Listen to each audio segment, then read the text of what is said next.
দাও ইখলাস এমন মোরে ইয়া ইলাহি।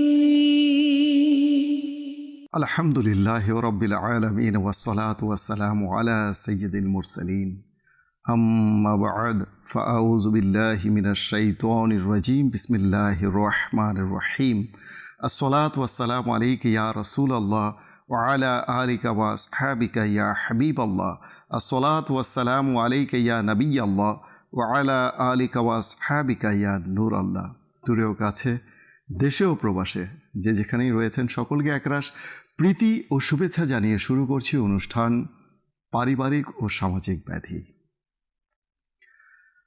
আমরা জানি মাদানী চ্যানেলের দর্শক ও শ্রোতা যে মানুষ হচ্ছে সমাজবদ্ধ জীব। সমাজ ছাড়া মানুষ চলতে পারে না, পরিবার ছাড়া মানুষ চলতে পারে না। আর এই পরিবার ও সমাজে বসবাস করতে গিয়ে মানুষকে নিত্য নতুন সমস্যায় পড়তে হয়, নানাবিধ জটিলতার মধ্যে মানুষকে পড়তে হয়, শিকার হতে হয়। এর মধ্যে রয়েছে নানান ব্যাধি, তার মধ্যে একটি ব্যাধি রয়েছে, আর তা হচ্ছে মানুষকে কষ্ট দেয়া, মুসলমানকে কষ্ট দেয়া। আর আজ আমাদের আলোচ্য বিষয় রয়েছে মুসলমানকে কষ্ট দেবেন না। চলুন প্রথমে আমরা দরুদে পাকের ফজিলত সম্পর্কে জেনে নিই। দরুদে পাকের অগণিত ফজিলত রয়েছে। লট অফ ব্লেসিংস রিসাইটিং দরুদে পাক আপন বিলাভড প্রফেট সাল্লাল্লাহু তাআলা আলাইহি ওয়াসাল্লাম। তন্মধ্যে হতে একটি ফজিলত চলুন আমরা আমাদের হৃদয়ের কান দিয়ে শ্রবণ করি। যেমনটি আল কুরবাতু ইলা রব্বিল আলামিন লি ইবনে বাশিক ওয়াল কিতাবের মধ্যে বর্ণিত রয়েছে।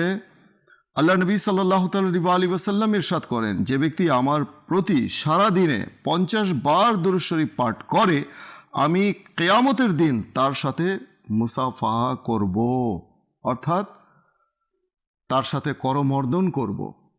সাল্লু আলাল হাবিব সাল্লাল্লাহু তাআলা আলা মুহাম্মদ সাল্লাল্লাহু আলাইহি ওয়া আলিহি ওয়াসাল্লাম।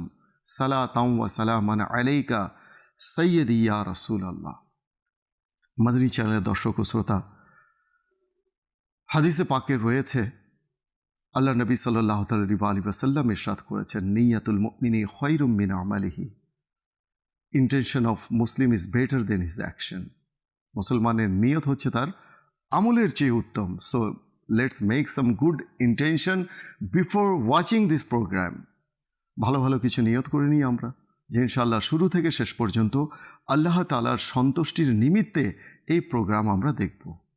শুরু থেকে শেষ পর্যন্ত এই প্রোগ্রামের সঙ্গেই থাকব, এবং এই প্রোগ্রাম থেকে যে সকল শিক্ষণীয় মাদানী ফুল আমরা অর্জন করব, সেই ফুলগুলোকে হৃদয়ের ফুলদানিতে আমরা সাজিয়ে এর সৌরভ দ্বারা নিজেকে সুরভিত করব, অর্থাৎ আমল করব। পাশাপাশি এই সৌরভ দ্বারা অন্য মুসলিমকেও আমরা সুরভিত করব, অর্থাৎ নেকির দাওয়াত দেব।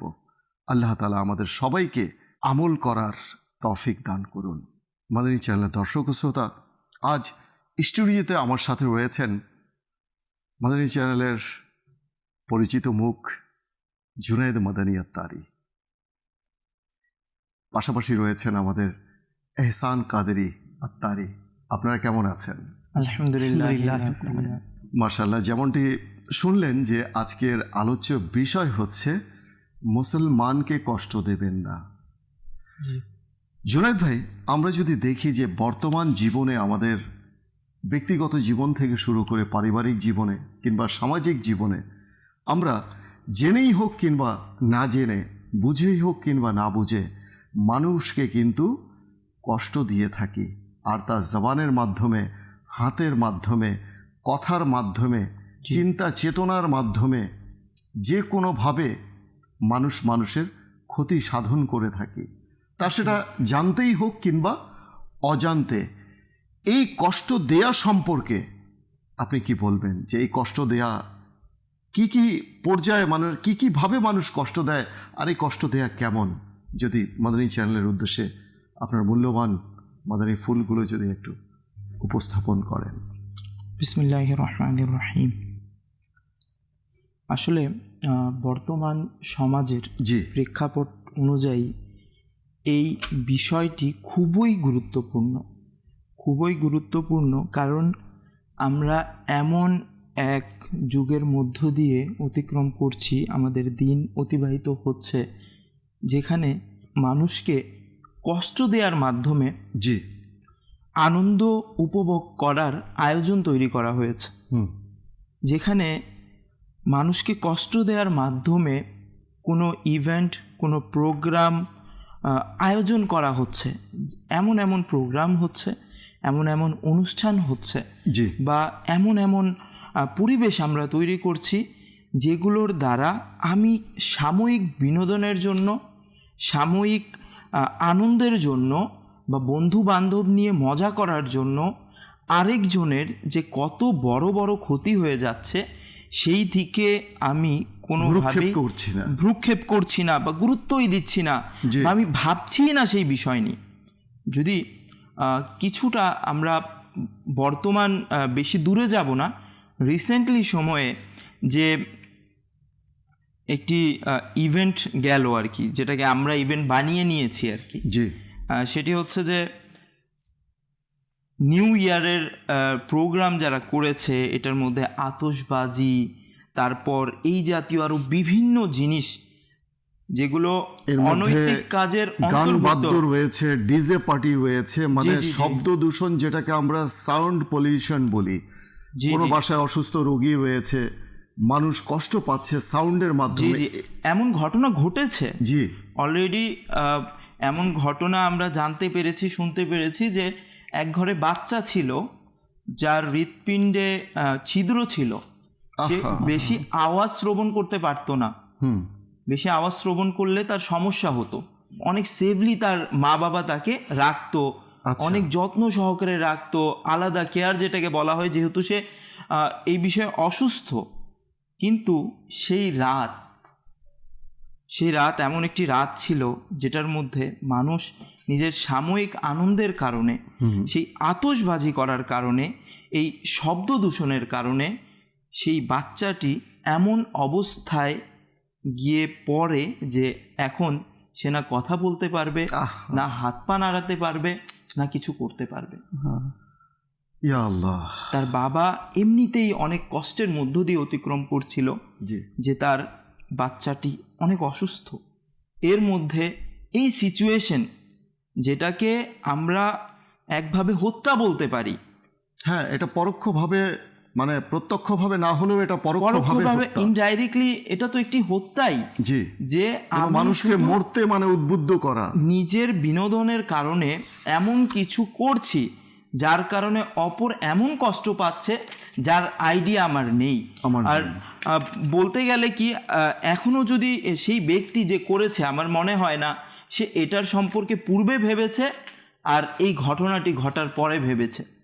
তো এইভাবে আমরা আরো অনেক ইনসিডেন্ট হয়ে যাচ্ছে যেগুলোর দ্বারা মানুষ অনেক বড় বড় কষ্ট পাচ্ছে। কিন্তু যদি আমরা সেটার কারণ বের করতে যাই, যে সেই ইনসিডেন্টটা কেন হয়েছিল বা সেই আয়োজন বা সেই বিষয়টা কেন ছিল, তখন বের হবে যে কিছু তুচ্ছ উপভোগ আনন্দের জন্য এই জিনিসটি করা হয়েছে, যার ফলে একজন মুসলমান অনেক কষ্ট পেয়েছে। আমি বই পড়ছিলাম, এই আওয়াজের কারণে বই পড়তে পারছিলাম না। তখন চিন্তা করলাম যে আমি তো আলহামদুলিল্লাহ সুস্থ আছি আল্লাহ তাআলার দয়াতে, কিন্তু এই আওয়াজের কারণে আমি বই পড়তে পারছি না। সেই ব্যক্তি যাদের মাথায় ব্যথা, এখন সাধারণ অন্যান্য বড় রোগ তো আছেই, যারা বিভিন্ন মানসিক রোগে আক্রান্ত, বৃদ্ধ হয়ে গেছে, সাধারণ যদি কারো মাথা ব্যথা থাকে, সেই সময় এই শব্দ দূষণের কারণে তো তার অবস্থা খুব অস্থিরতার মধ্য দিয়ে কাটছে। পাশাপাশি যারা হার্টের রোগী, যারা হৃদরোগী, তাদের তো মানে পালস যে রয়েছে, হার্ট বিট যে রয়েছে, এই শব্দ দূষণের কারণে, আতশবাজির কারণে, এই মানে বোমার শব্দের কারণে, বোমাবাজির কারণে মানে হৃদস্পন্দন আরো বেড়ে যায়, পালস বেড়ে যায়। এই যে এই বিষয়গুলো হচ্ছে, এগুলো আমাদের অবহেলার কারণে, উদাসীনতার কারণে।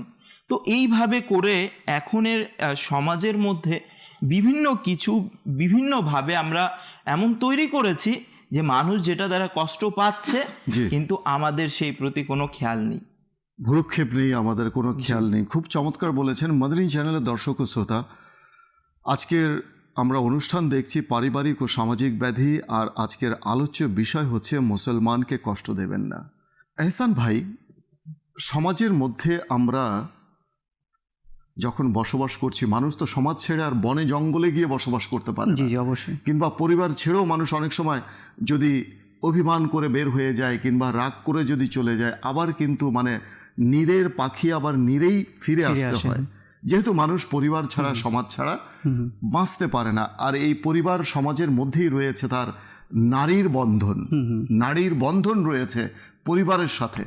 তো কাজেই এই পরিবারের মধ্যে অনেক সময় দেখা যায় যে একজন আরেকজনকে আমরা কথা দিয়ে কষ্ট দিই, কথার মাধ্যমে, আচরণের মাধ্যমে আমরা বিভিন্নভাবে ধমক দিয়ে, তিরস্কার করে, গালমন্দ করে, কিংবা এমনও অনেক সময় হয় যে আমরা গায়েও হাত তুলি। তো আমরা যারা এই ধরনের অভ্যাসে যারা রয়েছে, এক তো হচ্ছে আমাদের তওবা করা উচিত, আল্লাহ তাআলা যেন আমাদের ক্ষমা করে দেন। তো এই প্রসঙ্গে কি বলবেন? মুসলমানকে কষ্ট দেয়া, তা সে পরিবারের মাঝেই হোক কিংবা সমাজের মাঝে, কি করা যায় এ সম্পর্কে? আসলে আজকের বিষয়টা খুবই গুরুত্বপূর্ণ, যেহেতু পারিবারিক ও সামাজিক ব্যাধি আমাদের প্রোগ্রামের নাম। জি। তো এটা এখন বর্তমানে এই ব্যাধিটা এমনভাবে ছড়াচ্ছে, যেমনিভাবে আমি মনে করি যে বর্তমানে যেই ভাইরাস দেশের মধ্যে, পুরো পৃথিবীর মধ্যে ছড়াচ্ছে, করোনা বলি বা ওমিক্রন নামে বলি, তো এই ভাইরাস থেকেও মনে হয় দ্রুত ছড়াচ্ছে আমাদের এই ব্যাধিগুলি, যে সামাজিক পারিবারিক যে ব্যাধিগুলি, যেমন মুসলমানকে কষ্ট দেওয়া আজকের বিষয়ে। জি জি। তো এই মুসলমানকে কষ্ট দেওয়া, এটা কিন্তু কিছু কিছু আমাদের ব্যাধি আছে, যেমন কিছু ভাইরাস রয়েছে যেটা হয়তো বা 2-4 দিন থাকবে, 6 মাস থাকবে, 1 বছর থাকবে, সেটা চলে যায়। কিন্তু এই ব্যাধিটা শুধু আজকেই না, এই ব্যাধিটা যদি আমরা দেখি আরও 1400 বছর আগে থেকে, বড় 1400 বছর না, সৃষ্টির শুরু থেকে কিন্তু এই ব্যাধিটা চলছে, এখনও পর্যন্ত চলছে। তো আমরা এই দোয়াই করি যেন এই ব্যাধিটা দূর হয়ে যাক, এই ভাইরাসটা আমাদের অন্তর থেকে যেন নিঃশেষ হয়ে যায়, আমরা এই দোয়া করি। আর আজকের বিষয় তো মুসলমানকে কষ্ট না দেওয়া। তো আমরা আগে শুরুতে জেনে নিই যে মুসলমানের পরিচয় কী। নবী পাক সাল্লাল্লাহু তাআলা আলাইহি ওয়াসাল্লাম ইরশাদ করেছেন, সেই ব্যক্তি প্রকৃত মুসলমান যার জবান এবং হাত দ্বারা অপর মুসলমান নিরাপদে থাকে। আজকে দেখেন, আমরা তো দাবি করি আমরা মুসলমান, কিন্তু আমার কথা দিয়ে আমারই ভাই, আমার আপন ভাই কষ্ট পাচ্ছে। আজকে আমি দাবি করছি আমি মুসলমান, আমারই কথা দ্বারা, আমারই হাত দ্বারা আমার পরিবারই কষ্ট পাচ্ছে। আমি বাহিরের প্রতিবেশী বা বাহিরের থার্ড পার্সনের কথা নাই বাদ দিলাম, এদেরটা বাদই দিলাম, কিন্তু দেখা গেছে যে আমাদের জবান দ্বারা, আমাদের চোখের তাকানি দ্বারা এরকম হচ্ছে যে চোখের নজর দিয়ে অনেকে চোখ গরম করছে, চোখ বড় করে মানুষকে ভীতি প্রদর্শন করছে।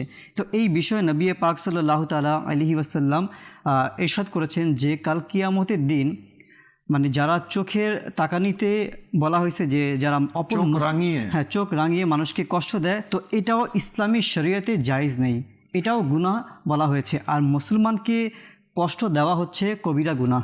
আজকে আমরা অসংখ্য গুনাহ, সগীরা, কবিরা ইত্যাদি যেই ছোটোখাটো গুনাহগুলি আছে, আমরা অনেক সময় এটাকে ভ্রুক্ষেপ করি না, কোনো পাত্তা দিচ্ছি না, কিন্তু মানুষ দেখবেন কবিরা গুনাহটাকে অনেক বেশি গুরুত্ব দেয়। কিন্তু কবিরা গুনাহ কি অনেকে এটাও জানে না, যে মুসলমানের মনে কষ্ট দেওয়া এটাও কিন্তু একটা কবিরা গুনাহ। তো আজকে আমার জবান ধারা, আমার চোখের তাকানো ধারা বা আমার হাত ধারা অনেকেই কষ্ট দিয়ে দিচ্ছে। তো কিতাবের মধ্যে এমন আসছে যে নবী পাক সাল্লাল্লাহু তাআলা আলাইহি ওয়াসাল্লাম একবার সাহাবাই কিরাম আলাইহিম রিদওয়ান এদের কাছে আরজ করলো যে তোমরা কি জানো যে কাল কিয়ামতের দিন নিঃস্ব কারা হবে বা নিঃস্ব কে হবে?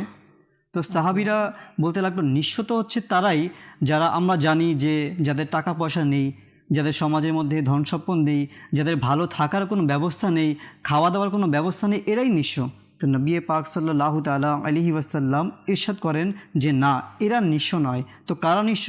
তো বলেছেন যে নিঃস্ব হচ্ছে তারা যারা কিয়ামতের ময়দানে শত শত নামাজ নিয়ে উপস্থিত হবে, শত শত রোজা নিয়ে উপস্থিত হবে, শত শত হাজার হাজার জাকাত নিয়ে, হজ নিয়ে উপস্থিত হবে, দান সদকা নিয়ে উপস্থিত হবে, অর্থাৎ আমল নামা নেকি দ্বারা পূর্ণ করে উপস্থিত হবে। কিন্তু এর পরেও এমন কোনো মানুষ নিয়ে তারা উপস্থিত হবে যাদেরকে সে দুনিয়াতে গালি দিয়েছিল, যাদেরকে সে দুনিয়াতে চোখ দিয়ে চোখ রাঙিয়ে কষ্ট দিয়েছিল, যাদেরকে সে দুনিয়াতে যাদের সম্পদকে আত্মসাৎ করেছিল, যাদেরকে দুনিয়াতে বিভিন্নভাবে কষ্ট দিয়েছিল, কাল কিয়ামতের দিন এদেরকে পাওনা দিয়ে দিতে হবে। কি পাওনা? এদের মানে নিজের নেকিগুলো এদেরকে দিয়ে দিতে হবে। তো বলা হয়েছে যে যতক্ষণ পর্যন্ত এরা নেকি দিতে থাকবে, একটা সময় দেখা যাবে যে ওই ব্যক্তিদেরকে অর্থাৎ মজলুমদেরকে দেওয়ার মতো আর কোনো নেকি থাকবে না। অবশেষে ওই মজলুমের গুনাহগুলি ওই ব্যক্তির ঘাড়ে চাপিয়ে দেওয়া হবে, এরপর তাকে জাহান্নামে তাড়িয়ে দেওয়া হবে। তো দেখেন, আজকে আমরা অনেকেই, আমরা যারা মুসলমান রয়েছি, আমাদের হয়তো বা নামাজ কাজা হয় না, আমাদের হয়তো বা রোজা কাজা হচ্ছে না, আমাদের হয়তো বা দান সদকা অনেক আমরা করছি, এর পাশাপাশি আমরা মুসলমানকে গালি দিচ্ছি, কষ্ট দিচ্ছি, বিভিন্নভাবে এদেরকে প্রহার করছি। তো যদি হতে পারে কাল কিয়ামতের দিন আমরাও নিঃস্ব হয়ে যাই, আমাদের অবস্থা কোথায় হবে? পাশাপাশি রফিক ভাই, আমি দর্শকদের উদ্দেশ্যে বলবো যে মুসলমানদের কষ্টের বিষয়ে মুসলমানদের মধ্যে আবার কিছু প্রকারভেদ রয়েছে। যেমন অনেক, আমরা যদি একটি সাইড নিয়ে আলোচনা করি প্রোগ্রামের বিষয়ে, আজকে যদি আলোচনা করি প্রোগ্রাম শেষ হয়ে যাবে।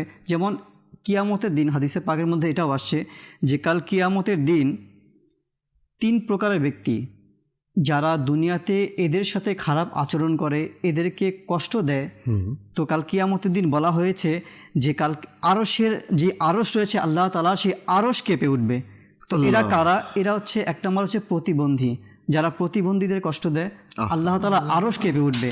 এবং যারা পাগল রয়েছে, এদের যারা কষ্ট দেয়, আরশ কেঁপে উঠবে। এবং যারা অসহায় নারী রয়েছে, এদেরকে কষ্ট দিলে, অর্থাৎ এই 3 প্রকারের মানুষকে যারাই কষ্ট দিবে, আল্লাহ তাআলার আরশ কেঁপে উঠবে। আজকে দেখবেন যে বিশেষ করে মানুষ এদেরকেই কষ্ট বেশি দিয়ে থাকে।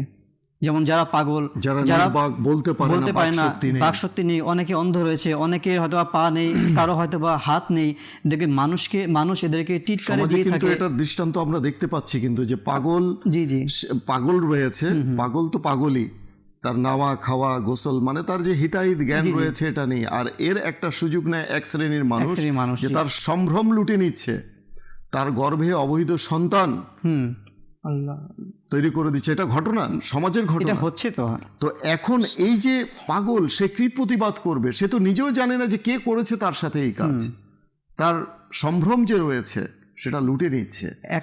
একটা তো হচ্ছে মানুষকে কষ্ট দেয়, এমনিতেই তো গুনাহের কাজ, আর তাছাড়া এই 3 শ্রেণীর মানুষকে কষ্ট দিলে তো আল্লাহ। প্রাণবন্ত আলোচনা ইনশাআল্লাহ। এহসান ভাই, আমি আসবো আবার আপনার কাছে, কিছু কল রয়েছে, দর্শককেও সঙ্গে নিয়ে নিন ইনশাআল্লাহ। যে কল শুনিয়ে দিন। আসসালামু আলাইকুম ওয়া রাহমাতুল্লাহি ওয়া বারাকাতুহু। ওয়ালাইকুম আসসালাম। আমার নাম মোহাম্মদ সোহেল রানা, আমার বাড়ি নীলফামারী। মাশাআল্লাহ, মাদানী চ্যানেলের অনুষ্ঠান পারিবারিক ও সামাজিক ব্যাধি, আলহামদুলিল্লাহ এই অনুষ্ঠানটি অনেক সুন্দর, দেখতে অনেক ভালো লাগে। এখান থেকে আলহামদুলিল্লাহ অনেক ইলমের দিন আমরা অর্জন করতে পারতেছি। মাদানী চ্যানেলকে এই ধরনের অনুষ্ঠান উপহার দেওয়ার জন্য ধন্যবাদ। মাশাআল্লাহ, আপনাকেও অনেক ধন্যবাদ। মাদানী চ্যানেল দেখতে থাকুন, সঙ্গে থাকুন, এবং যারা বন্ধু বান্ধব রয়েছে, আত্মীয় স্বজন রয়েছে, পাড়া প্রতিবেশী রয়েছে, এটা অনেক বড় একটা নেকির দাওয়াত, এটা অনেক বড় একটা মাধ্যম। আপনাকে কষ্ট করে কোরআন হাদিসের মানে বয়ান, যেহেতু মানে যারা ইসলামিক স্কলার না, বা ইসলামের সঠিক আলোচনা কিংবা কথাবার্তা তার পক্ষে বুঝিয়ে ওঠা সম্ভব না কিংবা বলা সম্ভব না, এই ধরনের মানুষের জন্য চমৎকার একটি নেকির দাওয়াতের সুযোগ রয়েছে। তা হচ্ছে মাদানী চ্যানেল দেখতে মানুষকে আমন্ত্রণ জানানো, যে আপনি মাদানী চ্যানেল দেখতে থাকুন, আপনি মাদানী চ্যানেল দেখুন। মাদানী চ্যানেলের মাধ্যমে আপনার আত্মশুদ্ধি হবে, আপনি সংশোধন হবেন, আপনার পরিবারের সংশোধন হবে। এভাবে আমরা যারাই রয়েছি, যারা আমরা কোনো মানুষকে কোরআন হাদিসের আলোকে হয়তো কোনো কথা বলতে পারি না, বোঝাতে পারি না, জ্ঞানের স্বল্পতার কারণে বা না জানার কারণে, তো এই ধরনের একটা অন্তত এই কথাটা বলতে পারি যে ইনশাআল্লাহ আজ্জা ওয়াজাল আপনি মাদানী চ্যানেল দেখুন, আপনার মাঝে পরিবর্তন চলে আসবে ইনশাআল্লাহ। আপনার মাঝে পরিবর্তন আপনি লক্ষ্য করবেন, আপনার পরিবারের কল্যাণ হবে, আপনার কল্যাণ হবে। এভাবে আমরা মানুষকে কনভিন্স করতে পারি। পরবর্তী কল শুনিয়ে দিন।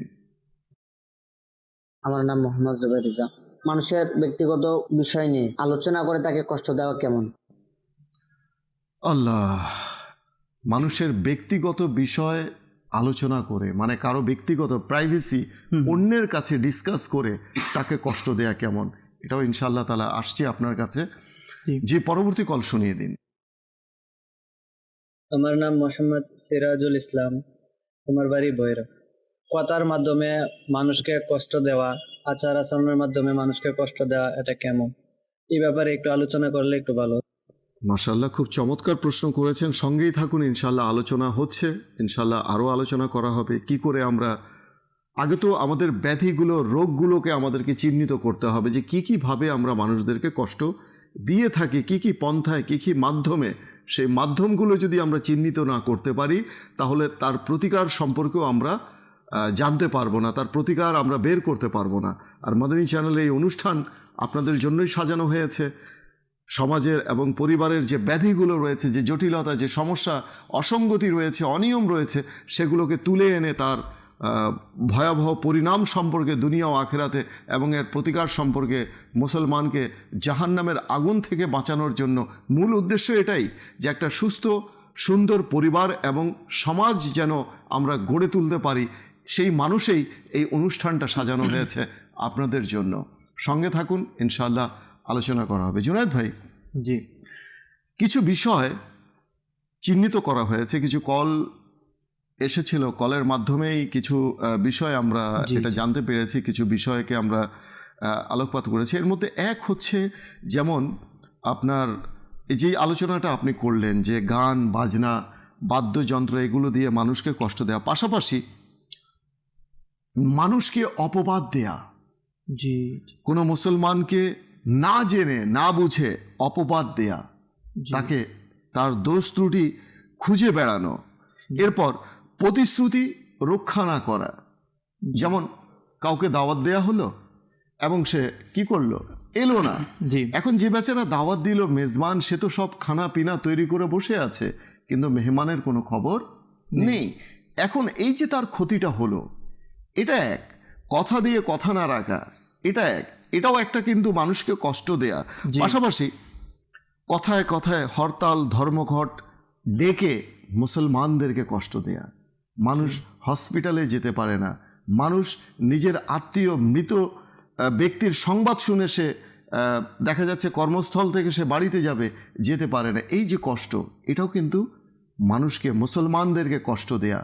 তো এরকম আরও কিছু বিষয় রয়েছে, যেমন আপনার উৎকোচের মাধ্যমে কিছু ঘুষ দিয়ে, কিছু টাকা দিয়ে সিরিয়ালে অপেক্ষারত মুসলমানকে, মানুষকে ডিঙিয়ে নিজে আগে কার্যসিদ্ধি করা, হোক সেটা হাসপাতালে কিংবা হোক সেটা কোনো বাস কাউন্টারে, মানে টাকা দিয়ে তার আগে, মানে 50 জন 100 জন দাঁড়িয়ে আছে, আমি কেন সিরিয়াল ধরবো, কিছু টাকা দিয়ে তাকে ম্যানেজ করে সবার আগে গিয়ে দাঁড়িয়ে যাওয়া। এই যে কষ্ট দেয়া, এই বিষয়টা মানে সার্বিক বিষয়টাই হচ্ছে মুসলমানকে কষ্ট দেয়া কেমন, আজকে আমরা সেই আলোচনাটাই করছি। কি বলবেন এর সম্পর্কে? আলহামদুলিল্লাহ তাআলা, আমরা মুসলমান, আর ইসলাম জি কখনোই মানুষকে কষ্ট দেয়া অযথা বিনা অপরাধে এটাকে কখনোই অনুমোদন দেয় না, গ্রহণ করে না। আর ইসলাম সবসময় মানুষকে এই শিক্ষা দেয় যে আমরা যেন অপরকে কষ্ট না দিই। যেমন আমরা কিছু হাদিস শরীফ শুনলাম, জি আমাদের সজল ভাই বললেন, তো আমরা কিছু হাদিস শরীফ শুনলাম যার মধ্যে আমরা জানতে পারলাম যে ইসলাম কখনো এটাকে সাপোর্ট করে না। ঠিক তেমনিভাবে মানুষকে অপবাদ দেওয়াও একটা অনেক বড় কষ্টের মাধ্যম। যে প্রথম কথা তো একটা দোষ রটানো, আর সেটাও ইসলাম নিষেধ করেছে যে কাউকে যেন সরাসরি তার দোষ সরিয়েও কোনো প্রয়োজন ছাড়া যেন না বলা হয়, তার সামনে তো দূরের কথা, পিছেও যেন না বলা হয়, যেটা শুনলে সে কষ্ট পাবে। সেটাকে গীবত হিসাবে ইসলাম আখ্যায়িত করেছে এবং গীবতকে হারাম করেছে। তো এই যে অপবাদ দেয়া, সেটা তো আরও বড় গুনাহ। কোরআনে পাকের মধ্যে আল্লাহ তাআলা ইরশাদ করেছেন, ওয়াল্লাযীনা ইউযুনাল মুমিনিনা ওয়াল মুমিনাতি বিগাইরি মাকতাসাবু ফাকাদ ইহতামালু বুহতানাও ওয়া ইসমাম মুবিনা। আল্লাহ। এবং যারা মুমিন পুরুষ এবং মুমিন নারীদেরকে বিনা অপরাধে কষ্ট দিল, নিশ্চয়ই তারা অপবাদ এবং স্পষ্ট গুনাহ বহন করলো, নিজ দায়িত্বে নিল। অর্থাৎ তারা তাকে অপবাদ দিল এবং অনেক বড় একটি গুনাহ তারা নিজের মাথার উপর নিয়ে নিল। তো এটা হচ্ছে আল্লাহ তাআলার ফরমান, আল্লাহ তাআলার বাণী, কাদের ব্যাপারে? যারা এভাবে মানুষকে কষ্ট দেয়। আর মূলত যদি আমরা নবী করিম সাল্লাল্লাহু তাআলা আলাইহি ওয়া সাল্লাম সাহাবায়ে কেরামদের যুগে আমরা যদি একটু দৃষ্টিপাত দিই, এগুলো কিন্তু কারা করত? এগুলো করত মুনাফিকরা। মুনাফিকরা কি করত? কারো কোনো দোষ ছিল না, তাকে সাহাবাদেরকে বিভিন্ন বুজুর্গদেরকে বিভিন্নভাবে কষ্ট দেওয়ার জন্য বিনা অপরাধের কিছু অপবাদ রটানো, যেটাকে বলে, আল্লাহ, এইভাবে রটিয়ে তারা তাদেরকে কষ্ট দিত। তাদের সম্পর্কেই মূলত এই আয়াতটা নাজিল হয়েছে। কিন্তু এই আয়াতের তাফসিরে এসেছে যে প্রত্যেক ব্যক্তি এই আয়াতের হুকুমে আসবে যারা এমনটা পরবর্তীতেও করবে, যে যদি কারো দোষ না থাকে বিনা অপরাধে তাকে দোষী সাব্যস্ত যদি সে করে। তো সুতরাং যেহেতু আল্লাহ তাআলা এমন ব্যক্তিকে গুনাহগার হিসেবে, অপবাদকারী হিসেবে আখ্যায়িত করেছেন, তো আমি একজন মুসলমান হিসেবে কখনোই এটা গ্রহণ করতে পারি না যে আল্লাহ তাআলার দরবারে আমি গুনাহগার হিসেবে সাব্যস্ত হই। শুধু কিছু ভুল ত্রুটি, সেটাও মিথ্যা মানুষের নামে রটিয়ে। তারপর যদি আমরা নবী করিম সাল্লাল্লাহু তাআলা আলাইহি ওয়া সাল্লামের হাদিসের দিকে দেখি, যে এই যে আপনি কয়েকটি ব্যাপার, কয়েকটি ঘটনা, ব্যাধি বা বর্তমান সমাজে যা হচ্ছে তুলে ধরলেন, মানুষকে বিভিন্ন কষ্ট দেওয়ার যে ক্ষেত্রগুলো আপনি তুলে ধরলেন, সেগুলোর ব্যাপারে যদি একটি হাদিস দেখি তাহলে আমরা বুঝতে পারবো যে ব্যাপারটা এটা কত জঘন্য একটি ব্যাপার, মানুষকে কষ্ট দেয়। আমরা হয়তো বা মনে করি যে না, কিছু বলে দিলাম কি হলো, একটু কষ্ট পেলো কি হলো, শেষ হাসি ঠাট্টা করে নিলাম, সে কষ্ট পেয়ে গেল কি হলো। এগুলো কিন্তু কি হয়ে গেল মতো ছোট করে, তুচ্ছ করে দেখার মতো বিষয় না। আর বলার পর তো একটা শব্দ আছেই, মানে চারটা বর্ণের একটা সরি একটা শব্দ আছে, খুব ছোট একটা শব্দ, সরি বলে দিলাম, এগুলো সব কাফারা আদায় হয়ে গেল। এগুলো এমন না। ইমাম গাজ্জালী রহমতুল্লাহি তাআলা আলাইহি ইরশাদ করেন যে যদি মানুষের অন্তরে একটা বিষয় একদম লাগতে হবে এরকম না, অনেক কষ্ট লেগে গেছে এরকম না, স্পর্শ করে বের হয়ে গেল, হালকা একটু কষ্ট লাগলো, আচ্ছা, হালকা একটু কষ্ট লেগে বের হয়ে গেল, সেটাও কষ্ট দেওয়ার অন্তর্ভুক্ত, আল্লাহ, যেগুলোকে শরীয়ভাবে নিষেধ করা হয়েছে।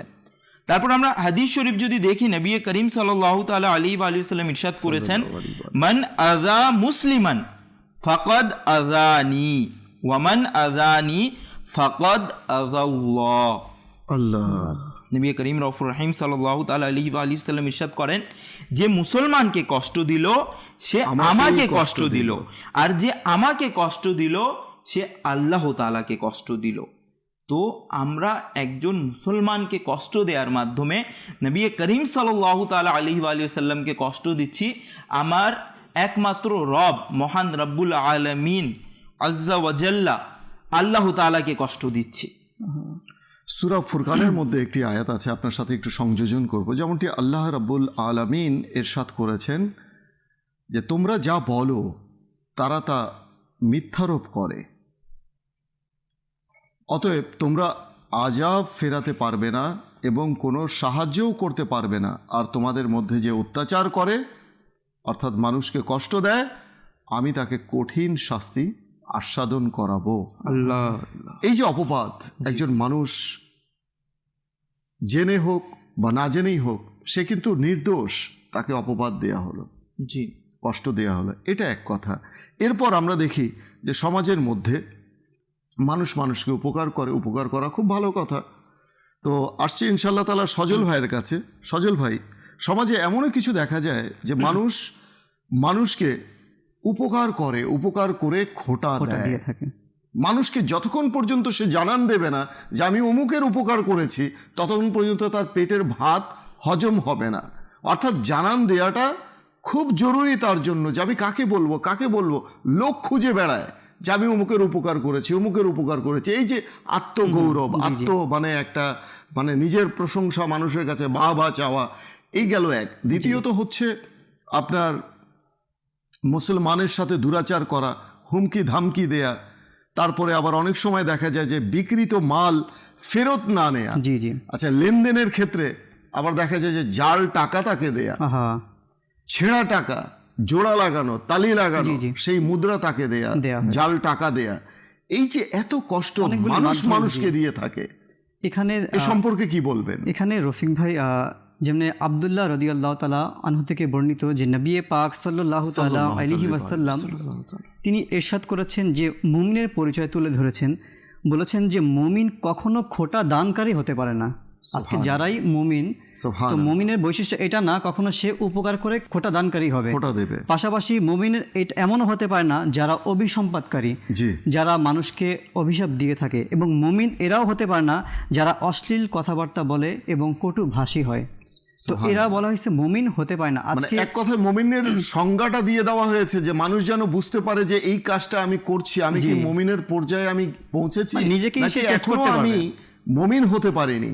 জি জি, এটা নিজেকে নিজে সে কিন্তু টেস্ট করে নিতে পারবে যে আমি মুমিন কিনা। মানে এই দোষটা আমার মাঝে থাকলে আমি মুমিন নই। জি, এখন দেখা গেছে যে ভাবার বিষয় হচ্ছে এটা যে যেই ব্যক্তিটা উপকার করলো কারো ভাইয়ের উপকার করলো, এখন যে খোটা দিচ্ছে, তো এখানে বুঝতে হবে সে যখনই উপকারটা করলো এর নিয়ত কি ছিল। যদি নিয়ত ছিল যে আল্লাহ তাআলার সন্তুষ্টির জন্য তার হেল্প করার জন্য উপকার করবে, তাহলে তো এটা সওয়াব সে পেয়ে যাবে। কিন্তু উপকার করার আগে যদি তার নিয়ত এটা থাকে যে আমি তো উপকার করছি, তো উপকার হয়তো বা মানুষকে আমি এটা বলে দিব, কখনো তার এটা বদলা নিব, তো এটা এখানে হতে পারে সে কিতাবের মধ্যে এমন আসছে যে কাল কিয়ামতের দিন তার যে নেকিগুলি সে কামিয়েছিল, মানে উপকার করেছিল, তার বিনিময়ে কিছুই পাবে না, শূন্য থাকবে। আল্লাহ, কারণ উপকার করে খোটা দিয়ে সব কি শেষ করে ফেলেছে। যদিও কিছু আমলনামা তার নেকির ভাণ্ডারে অ্যাড হয়েছিল, কিন্তু সব শেষ খোটা দানকারীর মাধ্যমে। তো এর জন্য যারা উপকার করে, আচ্ছা অনেকে এমনও নিয়ত করে রফিক ভাই যে উপকার করার আগে যে নিয়ত এটা থাকে আমি যে উপকার করছি এর বিনিময়ে সেও আমাকে কিছু দিবে। এমন অনেকের নিয়ত থাকে যে আজকে আমি হয়তোবা তাকে 10 টাকা দিয়ে হেল্প করছি, কখনো তার থেকে আমি 20 টাকা নিতে পারবো। এমন নিয়তে যদি উপকার করে তাহলে এটাও ফায়দা হবে না। পাশাপাশি আপনি যেই বিষয়টি বললেন যে জাল নোট, এটাও আজকে সমাজের একটা ব্যাধি, যে জাল নোটের মাধ্যমে মুসলমান ভাইকে কষ্ট দেওয়া, মুসলমান ভাইকে পেরেশানির মধ্যে ফেলে দেওয়া। আজকে হয়তো আপনি যদি আমাকে জাল নোট দিয়ে থাকেন, আমি হয়তো এমন একটি জায়গায় আমি গেলাম, কাকে ধরাবো? আমি তো জাল নোট পেলাম, কিন্তু আমি কাকে দেব? আচ্ছা তার ক্ষতিটা দেখেন রফিক ভাই, এমনও সিচুয়েশনে অনেকে পড়েছে, যেটা আমিও নিজেও দেখেছি, যে অমুক ভাইকে জাল নোট দেওয়া হয়েছে, এখন সে সফরে গেছে, তো যাওয়ার পর সে তার কাছে অন্য কোনো টাকা ছিল না, ওই নোটটাই ছিল, 1000 টাকার নোট বা 500 টাকার নোট, সেই নোটটাই ছিল। থাকার পর সে যখন কোনো তার প্রয়োজনের ক্ষেত্রে দোকানে বা যেখানেই সে দিয়েছিল, দেখা গেল যে সেটা জাল নোট, তাকে তো সেখান থেকে প্রহার করাই হলো, তাকে আইনের শাস্তির মধ্যেও কি নিয়ে যাওয়া হলো, কিন্তু সেটা সে নিজ থেকে দেয়নি, তাকেও কেউ না কেউ দিয়েছে। তো ওই যে দিয়েছে তার কারণে আমার এক ভাই সে আইনের জেলখানার মধ্যে চলে যেতে হলো। তো এমনটা করা ঠিক না। আমাদের অথচ আমাদের বুজুর্গানে গ্রাম কেমন ছিলেন, যেমন আবদুল্লাহ খায়েদ রহমতুল্লাহ আলাই, ওনার জীবনের মধ্যে একটি ঘটনা আসছে যে মাকতাবাতুল মদিনার প্রকাশিত কিতাব ইহতিরামে মুসলিম, এখানে একটি ঘটনা আসছে যে আবদুল্লাহ খায়েদ রহমতুল্লাহ আলাই, ওনার কাছে এক অমুসলিম অগ্নি পূজারক সে আসতো কাপড় সেলানোর জন্য। আচ্ছা, আর যখনই কাপড় সেলাতো তখনই আবদুল্লাহ খায়েদ রহমতুল্লাহ আলাইকে জাল নোট দিয়ে যেত। আচ্ছা, এভাবে প্রতিনিয়ত তার সাথে এটাই হতো। তো একদিন আবদুল্লাহ খায়েদ রহমতুল্লাহ আলাই, ওনার এক ছাত্র ওনার অনুপস্থিতিতে তিনি বসেছিল দোকানের মধ্যে, তো সেই অমুসলিম আসলো, এসে পূর্বের ন্যায় তাকে জাল নোট দিল, কিন্তু সেই ছাত্র এটা নিতে অস্বীকার করলো যে আমি জাল নোট নিব না, সে চলে গেল। তো তখন সে যখন তার ছাত্রকে জিজ্ঞাসা করলো যে তুমি জাল নোট কেন নেও নাই, তখন বললো আপনার সাথে তো সবসময় এমনটা সে করে যাচ্ছে, আমি কেন নিব এটা। তো আবদুল্লাহ খায়েদ রহমতুল্লাহ আলাই এমন কথা বললেন যেটা আমাদের জন্য অনেক শিক্ষণীয় একটি বিষয়। তিনি বললেন যে এই জাল নোট আমি জানি সে আমাকে প্রতিনিয়ত জাল নোট দিচ্ছে, আমি জানার সত্ত্বেও আমি নিজেই নীরবে এটা গ্রহণ করে নিচ্ছি, এই কারণে যে সে অপর ভাইকে আর না দিতে পারে, জেনে বুঝেই সে নিচ্ছে। কারণ সে যদি গ্রহণ না করে তাহলে এই জাল নোটটা সে আরেক ভাইকে দিবে, তো সে এই কাজটা পছন্দ করতেন না যে আরেক ভাই জাল নোটের মাধ্যমে শিকার হয়ে কষ্ট পাবে। আজকে দেখেন বুজুর্গানে দিনদের চিন্তা ভাবনা কি, যে নিজে কষ্ট করবে, নিজে কষ্ট পাবে, কিন্তু এমন কাজ যেন না হয় যার দ্বারা অপর মুসলমান ভাই কষ্ট পাবে। আজকে এটা হচ্ছে বুজুর্গানে দিনদের আখলাক ছিল, চরিত্র ছিল। আর আজকে আমাদের দিক যদি আমরা দেখি, আমরা জেনে বুঝে কষ্ট দিচ্ছি। ইনশাআল্লাহ খুবই প্রাণবন্ত আলোচনা। মাদ্রিদ চ্যানেলের দর্শক ও শ্রোতা, আমরা দেখছি অনুষ্ঠান পারিবারিক ও সামাজিক ব্যাধি, আর আজকের আলোচ্য বিষয় হচ্ছে মুসলমানকে কষ্ট দেবেন না। কিছু SMS এসেছে জুনায়েদ ভাই, জি, সোশ্যাল মিডিয়াতে। জি, মোহাম্মদ রায়হান সালাম জানিয়েছেন, ওয়ালাইকুম আসসালাম ওয়া রাহমাতুল্লাহি ওয়া বারাকাতুহু। হাফিজ মোহাম্মদ ওমর ফারুক প্রশংসা করেছেন, মাশা আল্লাহ। এরপর মোহাম্মদ নাসির লিখেছেন, আজকের অনুষ্ঠান অনেক সুন্দর, মাশা আল্লাহ। কিছু কল রয়েছে, জুনায়েদ ভাই কলকেও কিছু সামিল করে নি, কল নিয়ে দিন। আমার নাম আব্দুর রহিম, আমার বাড়ি ফেনী। জানতে চাই, কোনো মানুষ থেকে টাকা ধার নিয়ে তাকে দেরি করে দিয়ে তাকে কষ্ট দেওয়াটা কেমন? আল্লাহ আল্লাহ, খুবই গুরুতর একটি প্রশ্ন। জি জি এবং খুবই এই সমাজের কিন্তু একটা ব্যাধি, মানুষের কাছ থেকে ধার নিয়ে তো নেয় কিন্তু দেওয়ার কোনো নাম নেই। আচ্ছা, যখন সে কল করে, কলও রিসিভ করে না, জি কলও রিসিভ করে না, তাকে কল রিসিভ না করে তাকে পেরেশান করা হয়। যখন ঘরে যাওয়া হয় বা ঘরের সদস্য দিয়ে এটাও বলা হয় যে আমি ঘরে নেই, এমনও বলা হয়। আহা, কত মিথ্যাচারিতার আশ্রয় নেওয়া হয়। যে পরবর্তী কল, আপনি সঙ্গে থাকুন, ইনশাল্লাহ আলোচনা হবে সে সম্পর্কে, যে কারো ধার নিয়ে তাকে ধার না দেয়া কিংবা দেরি করা, তার কল করলে কল রিসিভ না করা, এভাবে মুসলমানকে কষ্ট দেয়া কেমন। পরবর্তী কল শোনান। আসসালামু আলাইকুম ওয়া রাহমাতুল্লাহি ওয়া বারাকাতুহু। আমার নাম ওয়ালাইকুম মোহাম্মদ আসসালাম ওয়া রাহমাতুল্লাহি আমার বাড়ি ওয়া চাঁদপুর। আমি মাদানী চ্যানেলের মাধ্যমে এটা জানতে চাই যে আমরা অনেক সময় চলাফেরা বা বিভিন্ন কাজ কর্মের মাধ্যমে মানুষদেরকে কষ্ট দিয়ে থাকি। এই কষ্ট দেওয়ার শাস্তি কি রয়েছে, এই ব্যাপারে আলোচনা করে আমাদেরকে অবগত করে দিন। আচ্ছা, আরেকজন প্রশ্ন করেছিলেন, সঙ্গে থাকুন, ইনশাল্লাহ আলোচনা করা হবে, যে মানুষের যে ব্যক্তিগত বিষয়, প্রাইভেসি, অন্যের কাছে ডিসক্লোজ করা, অন্যের কাছে রিভিল করা, মানে in the light off Quran and সুন্নাহ, কোরআন ও সুন্নাহর আলোকে এটাকে কিভাবে দেখবেন। আরেকজন দর্শক কল করেছেন এখন, যে মানুষের সাথে জবান দ্বারা, হাত দ্বারা মানুষকে কষ্ট দেয়া, দুরাচার করা মানুষের সাথে, এর যে রয়েছে এটা কেমন।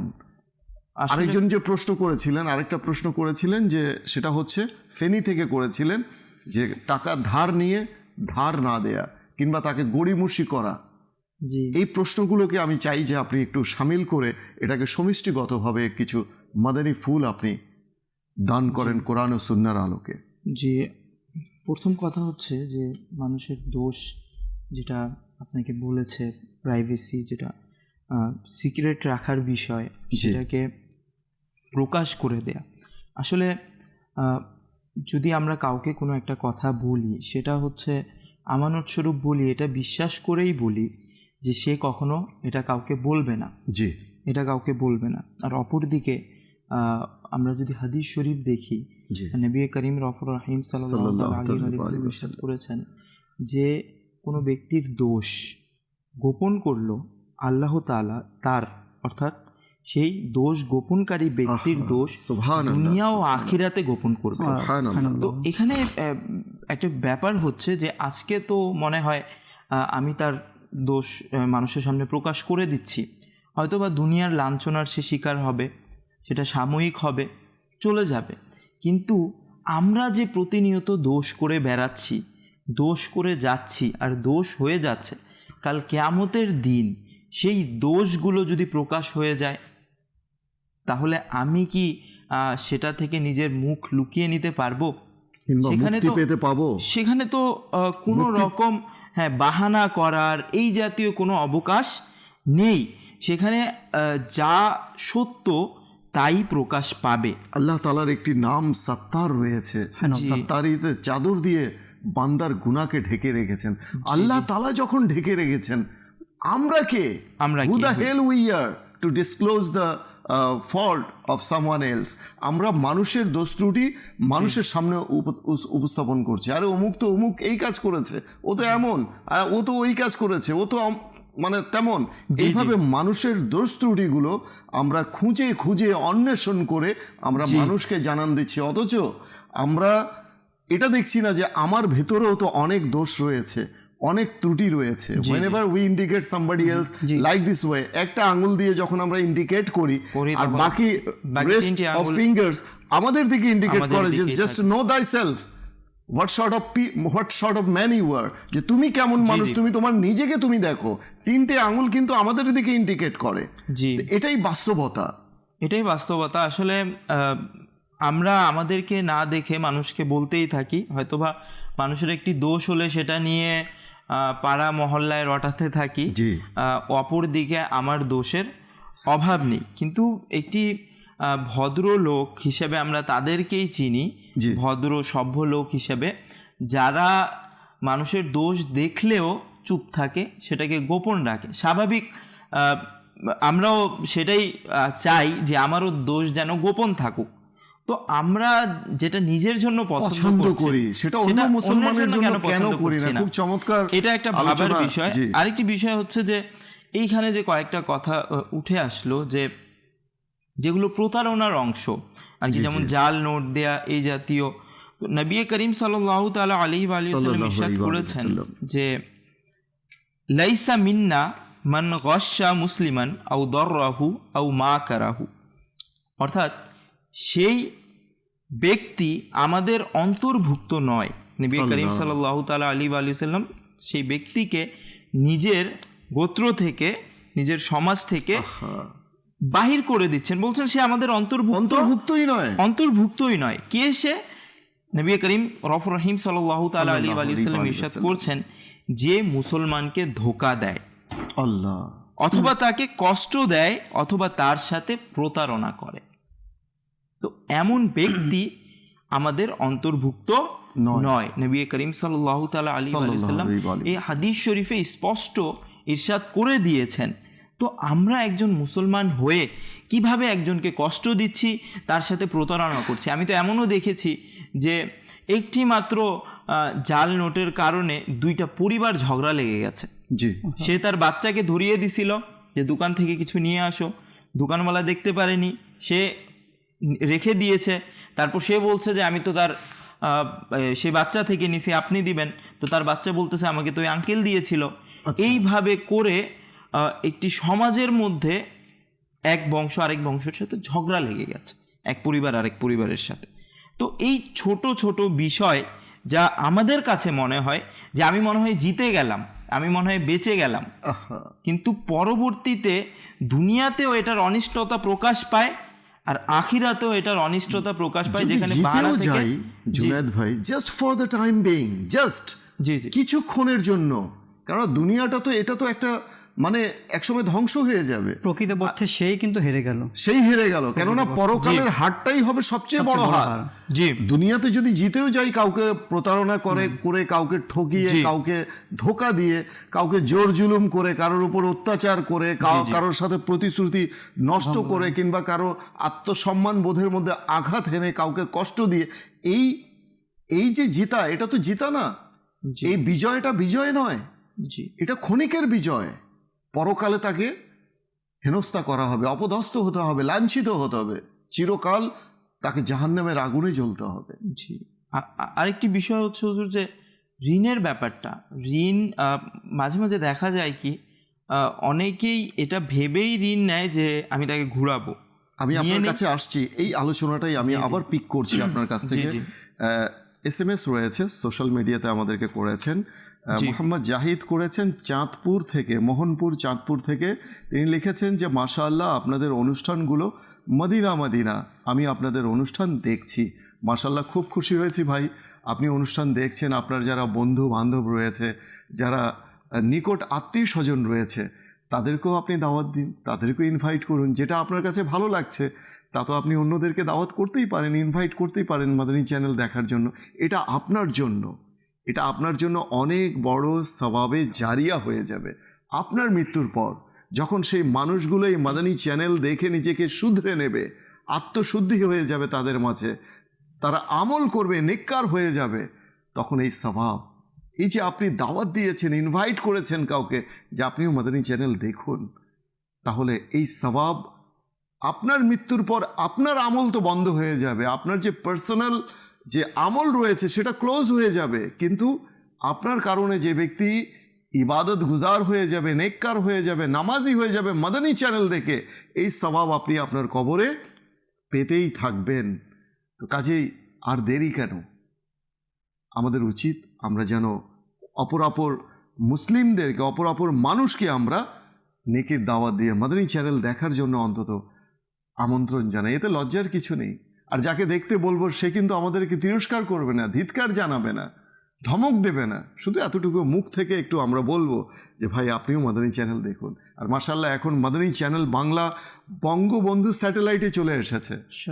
বঙ্গবন্ধু স্যাটেলাইটে আগে ছিল HD কোয়ালিটি, এখন হয়ে গেছে HD ফরম্যাটে চলে এসেছে। সুন্দর ঝকঝকে ছবি আমরা দেখতে পারছি, আরও সুন্দরভাবে আমরা উপভোগ করতে পারছি মাদানী চ্যানেলের প্রোগ্রামগুলো। কাজেই আর বিলম্ব কেন, আসুন আমরা নেকির দাওয়াত দিই, মানুষকে মাদানী চ্যানেল দেখতে সহায়তা করি। কেউ যদি চায় যে আমার সংসারে আমি শান্তি প্রতিষ্ঠা করি, আমার সংসারে আমার সন্তান আমার কথা শুনছে না, আমার স্ত্রী আমার কথা শুনছে না, আমার ভাই বোন আমার কথা শুনছে না, কিচ্ছু বলতে হবে না, আপনি জাস্ট মাদানী চ্যানেল অন করে দিন, এরপরে দেখুন ইনশাআল্লাহ আস্তাফাজাল এই মাদানী চ্যানেলের বরকতে সবাই দেখুন যে মাদানী বাগান হয়ে যাবে সেই পরিবারের মধ্যে, মাদানী পরিবেশ গড়ে উঠবে ইনশাআল্লাহ আস্তাফাজাল। এহসান ভাই, আমরা প্রায় সময় দেখি যে মেজবানের সহনশীলতা ও সামর্থ্যের বাইরে গিয়ে অনেক সময় মেহমান থাকা উচিত। ইসলামে সম্ভবত জুনায়েদ ভাই আপনি আমাকে একটু সাহায্য করবেন, যে সম্ভবত 3 দিন থাকতে হয় মেহমানদারি ইসলামে, আমি যদি ভুল না করি 3 দিন। কিন্তু দেখা যাচ্ছে এর বাইরে অনেক সময় মেজবানের বাসায় থেকে যায় এসে আর যেতে চায় না। অনেক সময় এমনও দেখা যায় যে আসার কথা 2 জন, দাওয়াত দেয়া হয়েছে 3 জন, কিন্তু দেখা যাচ্ছে পুরো ফুল ফ্যামিলি উঠে চলে আসে। এই যে কষ্ট দেয়া মানুষকে, তার সামর্থ্য দেখতে হবে, তার অ্যাবিলিটি দেখতে হবে।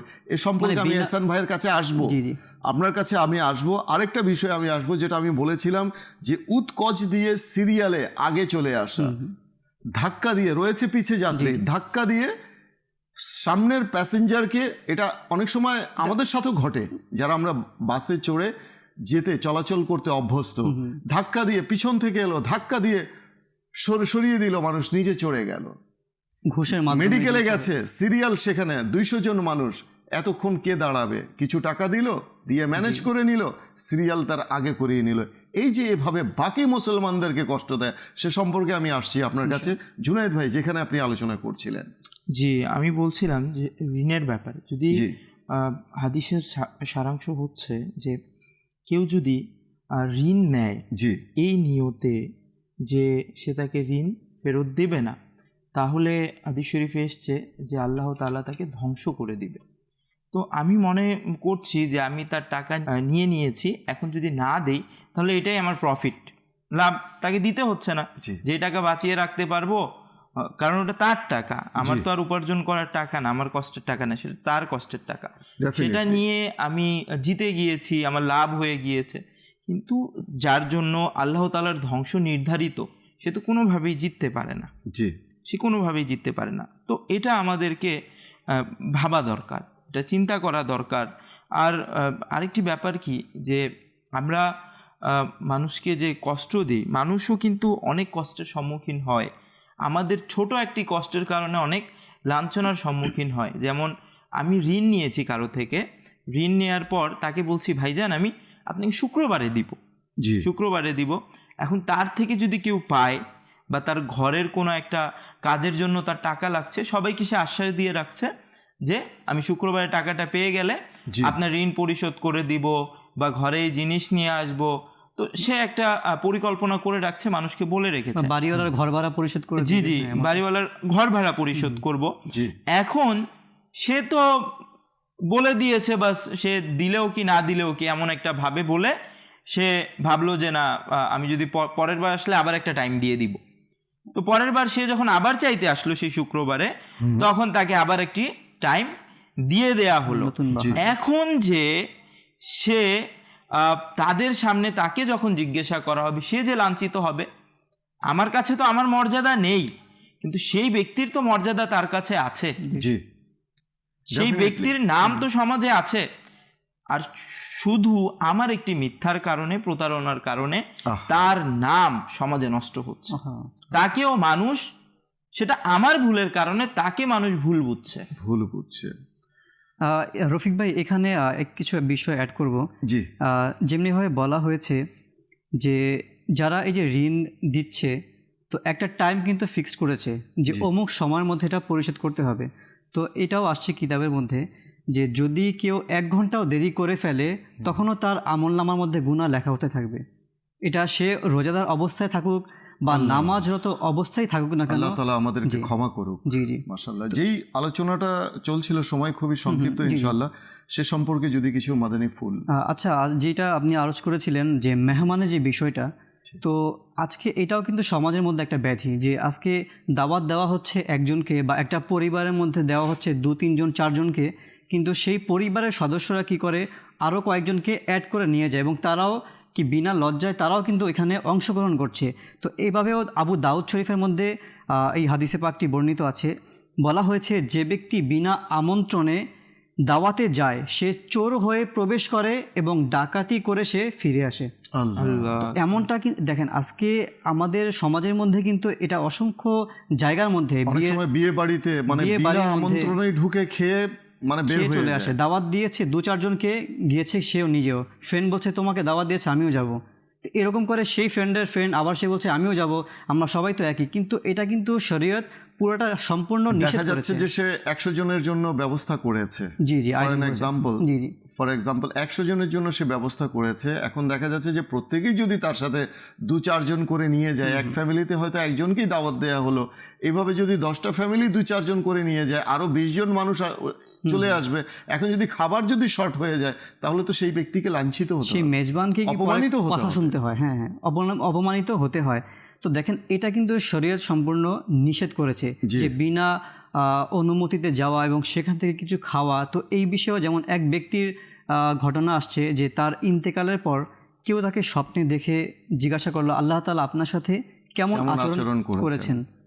তো সে বলেছে আল্লাহ তাআলা তো আমাকে ক্ষমা করে দিয়েছেনই, কিন্তু বিনা হিসাবে না, হিসাব নিয়েছেন। আল্লাহ। যেমন সে বলল আমি একবার রোজা অবস্থায় ছিলাম, রোজা অবস্থায় থাকার পর তো ইফতারের সময়ে আমি আমার এক বন্ধুর দোকানের মধ্যে বসেছিলাম, তো সেখানে বন্ধুর দোকানে গমের শীষ থেকে একটি দানা আমি মুখে নিয়েছিলাম, কিন্তু আমার এটা স্মরণে ছিল না বা আমি তার থেকে অনুমতি নেই নাই এবং সে অনুমতিও দেয় নাই। তো আল্লাহ তাআলা এই একটি দানারও হিসাব নিয়েছিল আমার থেকে।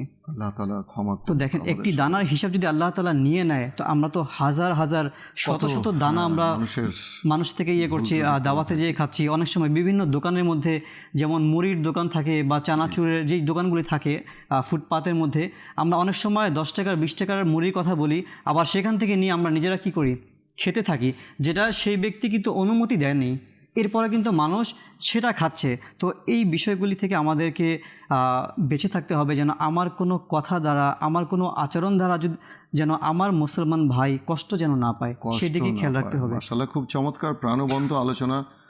যেতে যেতে একটি হাদিসে পাক মাঝির চ্যানেলের দর্শক ও শ্রোতা আপনাদের জন্য। অনেক সময় জুনায়েদ ভাই এমনও দেখা যায় যে মানুষ অনেক সময় জানতে চায় যে অমুকের সাথে আমার এই রিলেশন ছিল, মানে যেটা আমরা ইলিগাল রিলেশনশিপ বলি, যেটা শরীয়তের দৃষ্টিতে ইলিগাল, সেটা সে করেছে। তো দেখা যাচ্ছে যে আমি প্রত্যাখ্যাত হয়েছি, আমাকে প্রত্যাখ্যান করা হয়েছে, আমাকে কষ্ট দেওয়া হয়েছে। ভাই আপনি যে রিলেশন করেছেন সেটাই তো ইলিগাল। আপনি প্রথমত ফার্স্ট অ্যান্ড ফরমোস্ট তো আপনি অপরাধী। আপনি কেন সেই রিলেশন করতে গেলেন আর সেই রিলেশনে আপনি প্রত্যাখ্যাত হলেন, এটা বুঝতে হবে আমাদেরকে। অনেক সময় একটা হাদিসে পাক সংযোগ করছি এর সাথে, যে তিরমিজি শরীফের হাদিস, আল্লাহ নবী সাল্লাল্লাহু আলাইহি ওয়াসাল্লাম ইরশাদ করেন যে তোমরা মুসলমানদেরকে কষ্ট দিও না, তাদেরকে লজ্জা দিও না এবং তাদের গোপন দোষ অনুসন্ধানে প্রবৃত্ত হয়েও না।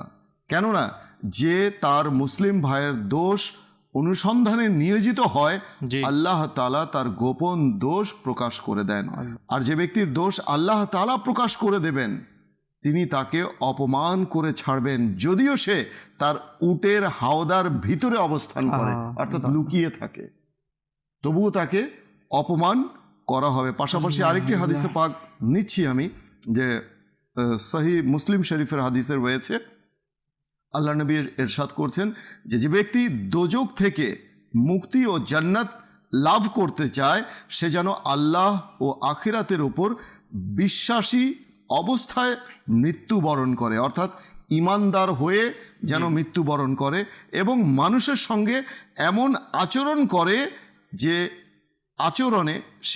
আচরণ সে অন্যের কাছ থেকে আশা করে, অর্থাৎ যে ব্যবহার যে আচরণ সে আমরা তো কেউই চাই না যে কেউ আমার সাথে দুরাচার করুক, আমার সাথে খারাপ ব্যবহার করুক, কিন্তু আমরা অন্যের সাথে আচরণ করার সময় কিন্তু এই কথাটা ভুলে যাই। সেই আচরণ স্বামী স্ত্রীর মাঝেও হতে পারে, সন্তান বাবা মায়ের মাঝেও হতে পারে, ভাই বোনের মাঝেও হতে পারে। তো যখনই এই আচরণগুলো আমরা করি, সেটা হোক পরিবারে কিংবা সমাজে, ফার্স্ট অ্যান্ড ফরমোস্ট এটা ভাবতে হবে যে আমি যেটা পছন্দ করি না সেটা যেন আমি অন্যের সাথে না করি, আর যা আমি পছন্দ করি সেটা আমি অন্যের সাথে যেন করি। তো কাজেই মাদানী চ্যানেলের দর্শক ও শ্রোতা, আজকে সময় একেবারেই শেষ পর্যায়ে, সঙ্গেই থাকবেন ইনশাআল্লাহ আজ্জা ওয়াজাল, আর মাদানী চ্যানেল দেখতে থাকবেন। সে পর্যন্ত ভালো থাকুন, সুস্থ থাকুন। সাল্লু আলাল হাবিব সাল্লাল্লাহু তাআলা আলা মুহাম্মদ সাল্লাল্লাহু তাআলা আলাইহি ওয়া আলিহি ওয়াসাল্লাম। দাও ইখলাস এমন মোরে